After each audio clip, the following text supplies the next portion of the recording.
Bien, vamos a lo que son fenómenos, preguntas de parto. Gestante a término en periodo expulsivo, es decir, ya está ya la cabecita, el cuerpito asomando por el canal, sí, ya va a salir el bebé. Y tenemos esto, la presentación de cara mento posterior, altura de presentación fuera de la pelvis y cuál es la conducta a seguir. Este es un rubro, este es un tema que entran a lo que serían las distocias. Vamos a postular. Las distocias.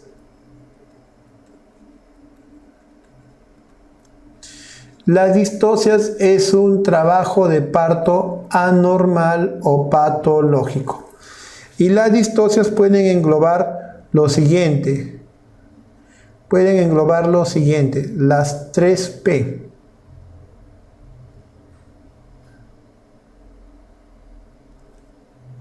Las 3P. P de potencia o pujo. P de producto o pasajero. Y P de pelvis o canal. Entonces una distocia puede afectar a todo esto, ¿sí? De las distocias que estamos en mención, no vamos a abarcar todas en esta pequeñita sesión, pero sí rescatar lo que ha venido. Tenemos la distocia de producto. La distocia de producto pasajero, eso se llaman las distocias de presentación.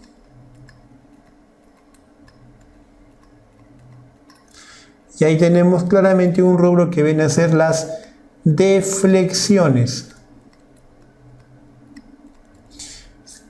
Para que el bebé pueda nacer tiene que ingresar la cabecita pegada al mentón, con los brazos flexionados sobre el abdomen y tórax, brazos y piernas, una actitud pues no esperada, la actitud de normal parto. La deflexión después es cuando la cabecita se aleja del tórax, y deflexiona. Entonces esta deflexión puede ser de 3 tipos. Una es de bregma, la otra es de frente y la tercera es de cara. En la de bregma destaca como punto de reparo importantísimo la fontanela mayor o bregma, como su nombre lo dice. ¿Sí? Y esta deflexión, a esta deflexión le llaman de primer grado, a esta deflexión de segundo grado y a esta de tercer grado. En la de bregma, básicamente lo que vamos a ver es un diámetro muy elevado, un diámetro que está por encima de los 12 centímetros. En la deflexión de frente, aquí el parámetro de referencia es la nariz. Y este ya tiene diámetros que van hasta los 13.5 centímetros. En la de cara, el parámetro de valoración es el mentón. Y casi siempre el diámetro está más o menos en 9.5 centímetros. A lo que voy, espero que me entiendan, es con cuál deflexión es imposible el parto normal. Tanto en la de bregma como la de frente, siempre es, ya salió ya la respuesta, no quería. Cesárea. Siempre. En este tipo de flexiones, en un producto al término, tiene que ser la cesárea. Y digo a término porque es un bebito, pues no, que estos diámetros lo pueden encontrar con facilidad. Mientras que un breve pretérmino, tal vez un prematurito pueda hacer que el diámetro sea menor, y puede hacer que eso fuerte. Ahora, en la deflexión de cara de tercera, donde es mentón 9.5, uno dice, profesor, pero esto es menor. O sea, ¿sí pueden hacer por cara? Claro que sí. La deflexión de cara puede ser parto vaginal, sí y solo si es mento anterior. ¿Por qué razón? Porque la cabecita puede hacer el giro, puede deflexionar, puede salir. mientras que cesárea de rigor cuando es mento posterior. Es mento posterior. Es imposible que la cabecita pueda corregir, ya está ofreciendo un diámetro, pero no pueda rotar adecuadamente. Esto es cesárea, y eso es lo que hace alusión a esta pregunta. Al ser mento posterior, y te dan un dato más, te dan la cereza del pastel, altura de presentación fuera de pelvis, o sea, ni siquiera asomado, pestaña expulsivo, o sea, va a descender a patadas. Entonces, esto es claramente una indicación de cesárea inmediata, de emergencia. Gestante de 41 semanas, otra vez volvemos al tema de una gestación pretérmino, embarazo en vía de prolongación, que estoy diciendo, embarazo de vía de prolongación. Esto es un embarazo vía de prolongación, embarazo en vía de prolongación. Dos embarazos, está contando el actual y el anterior a término, y vive uno. El embarazo ha transcurrido normalmente, o sea, ha llegado este plazo de tiempo sin mayor inconveniente. El feto encefálico está de cabecita, test no estresante reactivo, es decir, hay buena reactividad y buena respuesta del bebé, probablemente no hay riesgo de hipoxia, y bicho favorable. Cuando a mí me dicen bicho favorable, a mí me están diciendo un bicho favorable es que tiene una puntuación, un score mayor o igual a 6, algunos dicen 7 puntos, para que pueda hacerse una inducción de parto exitosa. Inducción de parto. Entonces, yo les decía que con 41 semanas, 41 a 42 semanas, en esa ventanita de tiempo, en esa semanita, la mortalidad materno-perinatal es de 2 veces, ¿sí? Lo que se hace en estos casos es vigilancia del bienestar fetal, pruebas de bienestar fetal, se hospitalizar y parto. El parto será la inducción si tiene un buen score de Bishop, o maduración cervical. La maduración cervical es el procedimiento por el cual nosotros usamos este medicamento llamado misoprostol. Hay otras formas de producir maduración cervical, pero el más difundido es misoprostol. El misoprostol, cuando es un bicho desfavorable, se entiende menor a 7, se coloca misoprostol y lo que va a hacer es hacer que el cuello cambie, se reblandezca, madure. Bajo esta premisa, entonces se lleva el cambio cervical, se lleva un score de Bishop, y recién en ese punto que tenga un score Bishop mayor o igual a 6, 7, entonces recién acentuamos el trabajo de parto. Acá, por definición de la pregunta, me dice Bishop favorable. Al darme ese rango de Bishop favorable, me están diciendo entonces, oye, haz esto, induce el parto. Corticoides no viene al caso porque eso es para gestaciones pretérmino. Cesárea electiva con un bicho favorable, por Dios, y me dicen que es cefálico. Esperar hasta el inicio del trabajo de parto es el enfoque antiguo. 41 semanas no, déjalo que llegue hasta la semana 42, que espontáneamente inicie el trabajo de parto. Pero la mortalidad se incrementa sustancialmente y eso no se hace actualmente.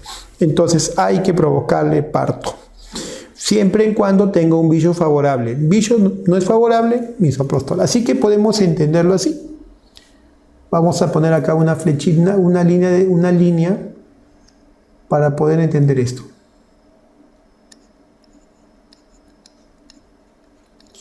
Bicho desfavorable,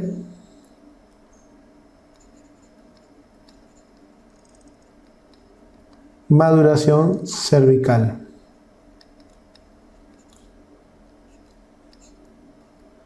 ¿Y para qué hacemos esto? Para llevarlo a un bicho favorable. Bicho favorable, eso es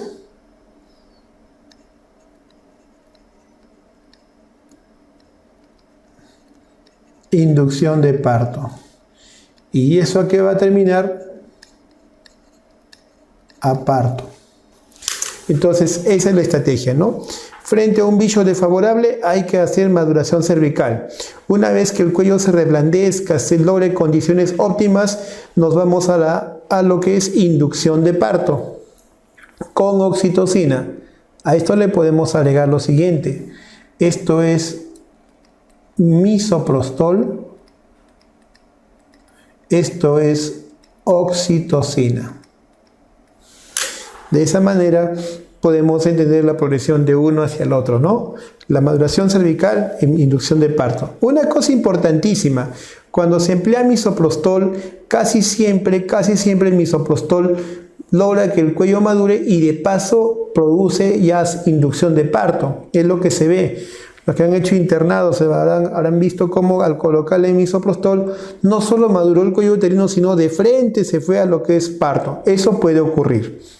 O sea, el defecto se va más allá de la maduración, produce inducción y hasta parto mismo. A veces el misoprostol es difícil de controlar cuando uno pone pedacitos. Muy bien, siguiente pregunta. Gestante con pelvis estrecha, el ponderado fetal es de 4 kilos 300. Pelvis estrecha, 4 kilos 300. Pelvis estrecha, 4 kilos 300. ¿Cuál es el manejo más adecuado? Entonces yo les hablaba de esto. Macrosomía fetal. Macrosomía fetal. En nuestro medio esto es cuando es más de 4 kilogramos. La macrosomía fetal está fuertemente asociada a distocia. Está fuertemente asociada a desproporción cefalopélvica, un bebé voluminoso para la pelvis. Y esa distocia, ¿a qué va asociada? Distocia de hombros. La distocia de hombros ocurre porque el bebé voluminoso tiene que ofertar 3 diámetros: el diámetro biparietal, el diámetro biacromial, hombros, y el diámetro vitrocanterio, cadera. Entonces, cuando sale por la pelvis, estos 3 diámetros tienen que pasar. Sale la cabecita, pero como es voluminoso, los hombros enclavan. Los hombros enclavan. Entonces, la distocia de hombros es una catástrofe. De todos los fenómenos de parto, en la distocia de hombros es una catástrofe o verdadera emergencia, que si no se actúa prontamente, el bebé puede salir hipóxico, puede salir asfixiado, puede hasta morir. Entonces aquí me dan que el dato de que es un bebé de 4 kilos 300, un bebé macrosómico, y la cereza en el pastel, la pelvis es estrecha. La pelvis es estrecha, señores. O sea, es decir, te están diciendo a gritos, oye, 4 kilos 300 con pelvis estrecha, no va, pues, no va. Entonces, ¿aquí a qué vas? ¿Cesárea de urgencia? Sí, podría ser una cesárea de urgencia. ¿Parto vaginal? No, se contraindica el parto vaginal. ¿Cesárea electiva? Tengo la de urgencia y tengo la electiva, ¿con cuál me quedo? Observación, por Dios, la observación acá puede terminar en la espera de una agonía y la inducción de oxitocina. Entonces tengo la de urgencia y tengo electiva. Se entiende que en esta pregunta no me están dando el dato de que está en trabajo de parto, está en contracciones, no me están dando ese dato. ¿Por qué les digo eso? Porque si estuviera en trabajo de parto, sin chistar, cuanto antes me voy a la emergencia. Pero si no es así, me permitiría o me daría tiempo para hacer yo todo lo que es el preoperatorio y ver por esa paciente. Así que en vista de eso, la respuesta para mí, en lo personal, yo iría pues para una cesárea electiva.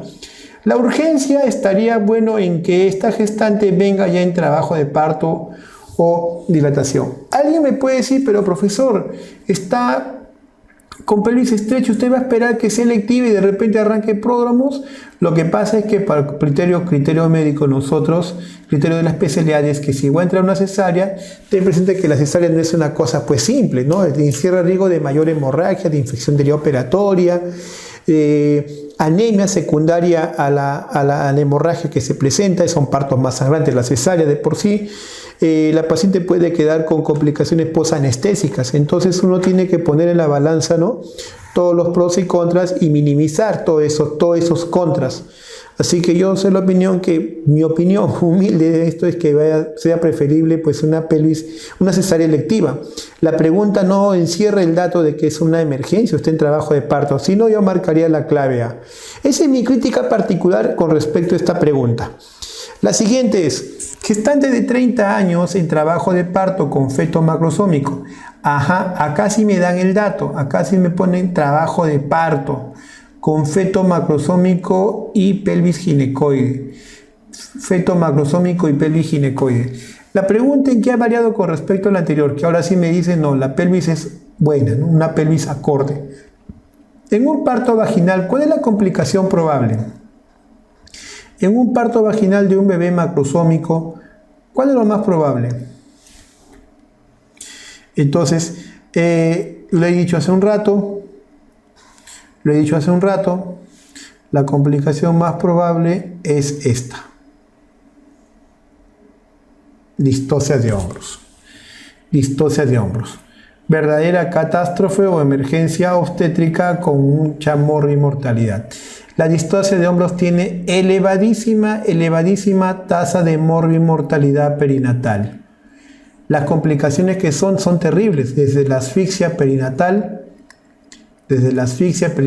trauma obstétrico, trauma para el feto, ¿sí? También hemorragias postparto para la gestante, por lo que pueden llevar a atonía uterina, pueden llevar a desgarros de periné, desgarro de vagina. Es una verdadera catástrofe la distocia de hombros.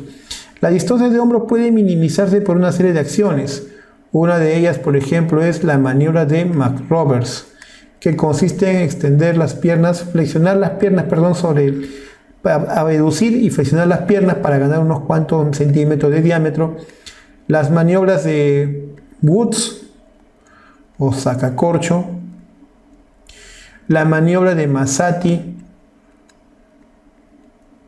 que consiste en rotar la cabecita, hacer la presión suprapúbica. Otras maniobras aceleradas son a estas, la maniobra de Hackereimer,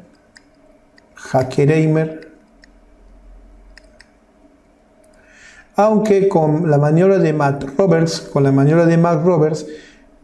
reconocido prontamente este problema, la maniobra de McRoberts se corrige en más del 70% esta distocia. De tal manera que la maniobra de McRoberts tiene que ser de cultura general para todos los profesionales de la salud.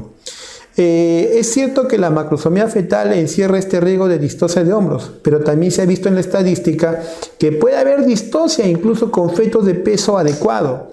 Como quiera que sea, hay que reconocer cuándo será de distocia de hombros. Cuando la cabecita fetal demora más de 1 minuto en poder salir, en poder desprenderse. Si la cabeza fetal llega al minuto y no se desprende, hay que pensar en distocia de hombros y a pensar hacer escalonadamente McRoberts, Woods, Massati, Hackereimer. Son maniobras de extensión.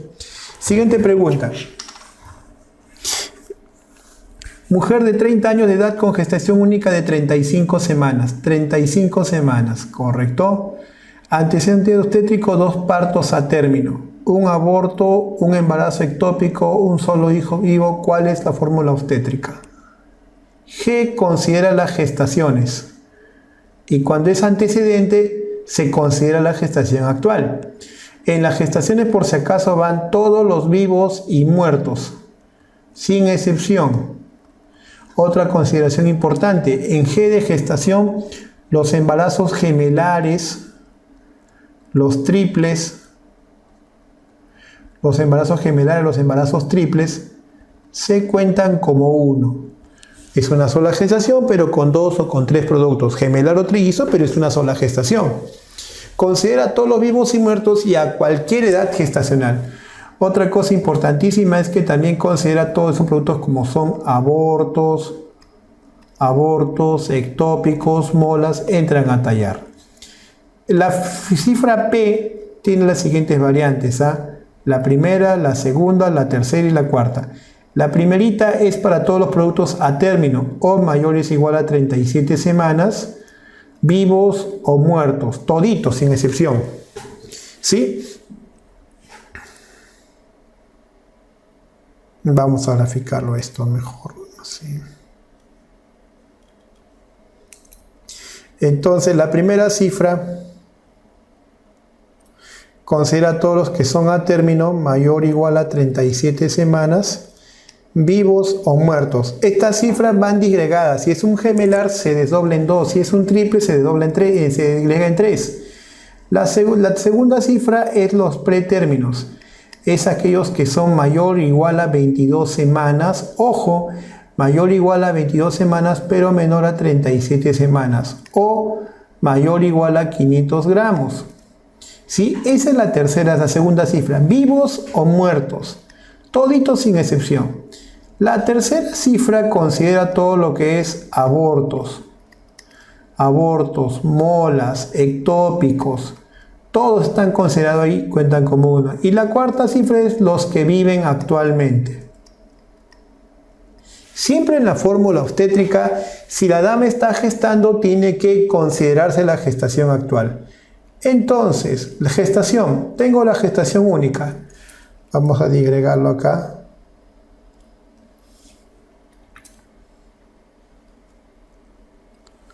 Tengo entonces la gestación única. 1, 2 partos. Ahí tengo 2, ¿sí? 2 y 1, 3 ya van. Un aborto ya van 4. Un ectópico ya van 5. Y un solo hijo vivo. Entonces la fórmula va a 5 embarazos. Paridad. 2 productos a término 2. Un aborto, un embarazo ectópico. ¿Habla de algún producto prematuro? No. Pero alguien me puede decir, pero la gestación actual de 35 semanas. La cifra paridad hace alusión a todos los que ya nacieron. La cifra paridad a todos los que nacen vivos o muertos. Nacidos, vivos o muertos. La gestación actual no ha nacido. La gestación actual de 35 semanas no se puede considerar como una paridad porque son los nacidos vivos o muertos. Y la gestación actual todavía no se ha producido su salida. Queda en 0, no puede entrar en prematuros. Un embarazo y un ectópico y un aborto serían 2. Y tienen solo hijo vivo.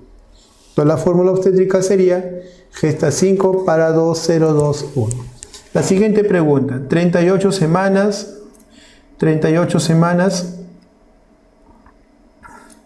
Atendí el centro de salud que brinda atención de parto a las 24 horas. Un centro de salud las 24 horas semanas, 24 horas del día y es una gestante a término. Acude en fase activa del trabajo de parto. Allá, es decir, que está con dilatación mayor o igual a 4. Presenta altura uterina discordante a la edad gestacional. Cuando te dicen la altura uterina discordante a la edad gestacional, esto puede ser alusión a ¿qué? A que sea un bebé macrosómico y el otro que sea de repente un pequeño, que sea un bajo peso al nacer o un pequeño edad gestacional. Macrosómico puede ser un grande para edad gestacional. ¿A qué está haciendo alusión entonces esa relación discordante? ¿Sí? ¿A qué habla de alusión? ¿A un bebé grande o un bebé pequeño? ¿Cuál es la conducta a seguir? Estamos en un centro de salud. Entonces, está en trabajo en parto fase activa. Frente a esa condición, en un establecimiento, la cesárea no es lo que debe ir de buenas a primeras. La maduración cervical en fase activa, eso está de más. La maduración cervical hemos comentado frente a un bicho desfavorable. Detener las contracciones uterinas si está en trabajo de parto. Monitoreo materno-fetal es una buena opción. Refiere a un centro de atención nivel 3, claro, está optando por mandar al tercer nivel, a un hospital, y el hospital dirá si va a una cesárea o va de repente a prueba de parto. No todos los bebés macrosómicos o bajo peso son indicación de cesárea. Viendo la evolución clínica, esto podría terminar en una prueba de parto, ¿sí? Pero eso se tiene que hacer monitorizado y con la posibilidad de que pueda terminar en cesárea. Así que la mejor opción sería la mejor opción sería referir un nivel de atención 3.1, donde pueden darle la prueba de parto, continuar con la prueba de parto si creen que hay condiciones favorables, o lo otro es de repente optar por la cesárea. Díaz Alfaro me hace una pregunta. Pero en la G, en la cifra G, dentro de los dos partos a término, no entraría el hijo vivo. ¿Por qué sería? Ya. En la cifra G de gestaciones, insisto, van todos los embarazos que ha tenido, sean vivos y muertos. Todos los embarazos que han tenido vivos o muertos. No digo por paridad, embarazos vivos o muertos. Los gemelares, los triples se contabilizan como uno. Esto ya es una condición ya establecida, señores. He encontrado por ahí diversas explicaciones que decían, no, gestación no considera la gestación actual, es antecedente, solo tiene que considerar los anteriores, el embarazo actual no se contabiliza, ¿sí? Pero el consenso, y si ustedes revisan el CLAP, porque esto de acá no es un americanismo, no es una publicación, no lo encontré en publicaciones de Williams, es una cuestión ya establecida en nuestro medio por el CLAP, y hemos aceptado, considera que en esa fórmula cuando se inicia el control prenatal, debemos agregarle la gestación actual a efecto de descripción.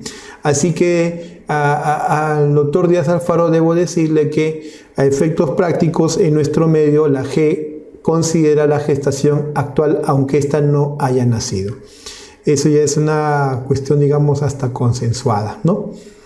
Abigail pregunta, ¿por qué no sería gesta 4, el actual más aborto, más ectópico, más vivo? Disculpe, a ver, volvemos a la suma. Tenemos una gestación única de 35, en la que se cuenta, 2 partos a término, 2, entonces sería 2 más 1, 3, 4 el aborto, 5 el ectópico, ¿ya? Y tenemos 2 partos a término, 2 a términos, 0 para pretérminos, 1 para el ectópico y otro para el aborto, 2, un hijo vive. No veo la razón por la cual no encaje. A ver, espero a ver su análisis y desarrollen a ver la pregunta. De mi enfoque, esto está ya contestado de manera acorde. Vamos avanzando. No se preocupen, van lanzando, formulen su pregunta, vamos avanzando. En relación al monitoreo electrónico fetal intraparto, según el Colegio Americano de Ginecología Obstetricia, el ACOG, que es el ente que lidera toda la investigación en el área materna, dice, cuando existe riesgo de óbito fetal en la categoría 3, trazado normal. ¿Cuándo existe riesgo? Bien, con respecto al monitoreo electrónico fetal, o lo que es cardiotocografía, que consiste en la vigilancia del bienestar fetal a través de estos dispositivos, donde básicamente estos dispositivos electrocardiógrafos valoramos latidos cardíacos fetal, la frecuencia cardíaca fetal y valoramos la dinámica uterina. Esos son dos parámetros que se valoran claramente en estas pruebas, ¿no? La frecuencia cardíaca fetal y la dinámica uterina. Ha habido mucha discusión con respecto a qué parámetros debemos valorar. Tanto así que cada institución, cada hospital, cada país tenía sus propios criterios para valorar estos trazados. Eso ya quedó zanjado, ya quedó establecido desde el año 2008. En el año 2008, el ACOG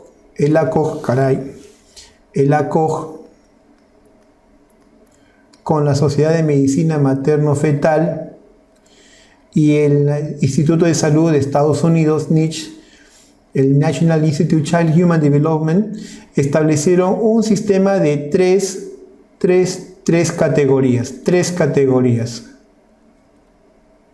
para hablar de un trazado normal. Ellos consideran categoría 1. Categoría 1 es todo lo que es un bebé que está en condiciones normales, está en buena condición de perfusión, de oxigenación, un bebito que no tiene riesgo para que haga hipoxia, acidosis fetal, está en buenas condiciones. En esa primera categoría dice que el latido cardíaco fetal debe estar entre 110 a 160. Y ese es ok, checklist. 2. Debe tener una variabilidad, la variación entre frecuencia y frecuencia entre latido y latido, que esté entre 6 y 25. Eso se conoce como variabilidad normal o moderada. Y eso está bien. 3. Que no tenga DIPS, los DIPS tipo 1, que son los fisiológicos, pueden estar o no presentes. No hay problema si es que lo hubiera tampoco.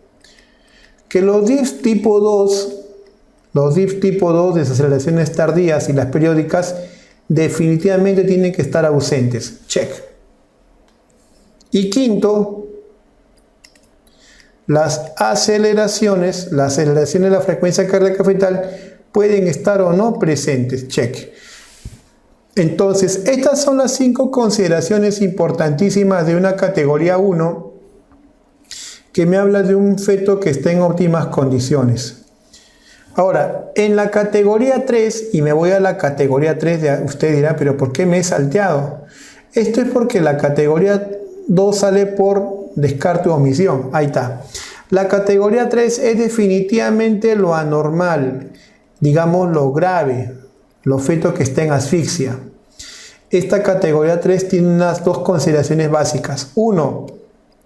Variabilidad ausente. No importa el tipo de frecuencia cardíaca fetal, alto o bajo. Basta con que tenga variabilidad ausente, más DIPS tipo 2 en más de 20 minutos. DIPS tipo 3 en más de 20 minutos. Entonces basta con que yo vea una variabilidad ausente con DIPS en más de 20 minutos tipo 2 y tipo 3, eso me dice gravedad, ese bebé se va a morir. Y la subcondición es la bradicardia fetal, menos de 110 latidos persistentes a los 10 minutos, esto es grave. La segunda condición es esta, patrón sinusoidal. El patrón sinusoidal es la oscilación de la frecuencia cardíaca fetal en ciclos cortos y breves, no con variabilidad, no que no se entienda, sino son oscilaciones. Esto es grave, es fatal. Estar frente a una categoría 3 es hablar de un bebé que se va a morir. Y sobre esto tenemos la categoría 2, donde están lo presumiblemente anormal o normal. Son aquellas condiciones en las cuales todo lo que no es ni 1, ni 2, ni 3, ni 1, ni 3, sino todo lo que está en condiciones intermedias. ¿Y por qué les digo eso que presumiblemente anormal? Porque muchos de esos fetos pueden salir de la categoría 2 y pasar a una categoría 1 o pasar de una categoría 2 a una categoría 3. En todo caso, para poder definir a qué condición va, no solo es la evolución, sino a tener el juicio clínico, valorar el caso, para poder determinar y orientar. Así que cuando me dicen aquí qué categoría, cuando existe riesgo de óbito fetal en la categoría 3, trastorno normal, ¿cuál está implicado? Es el patrón sinusoidal. Es grave, es premortem. A esto le llaman condición premortem en el feto. Ver un patrón sinusoidal es decir, ¿sabes qué? Opera cuanto antes, se va a morir ese producto.